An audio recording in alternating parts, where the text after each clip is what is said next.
2025 সালের সরস্বতী পূজার পঞ্চমী তিথি শুরু হচ্ছে 2রা ফেব্রুয়ারি বেলা 12:29 এবং শেষ হবে 3রা ফেব্রুয়ারি সকাল 9:59। হিন্দু শাস্ত্রে বলা হয়, সূর্য যখন উদয় হয় সেই মুহূর্তে যে তিথি চলে সেই হিসেবে সারাদিন ওই তিথি ধরা হয়ে থাকে। এটিকে উদয়া তিথির নিয়ম বলা হয়ে থাকে। সেই হিসাবে 2রা ফেব্রুয়ারি দিনের বেলা চতুর্থী তিথি চলবে, সকালবেলাটা। যে পূজা সকালে হয় তার ক্ষেত্রে দিনের উদয়া তিথি মানাই বাঞ্ছনীয়।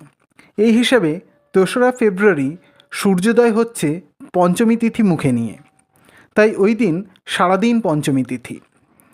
তাও যদি আপনার মনে দ্বন্দ্ব থাকে, চেষ্টা করবেন সকাল 10টার ভেতর পূজা করানোর।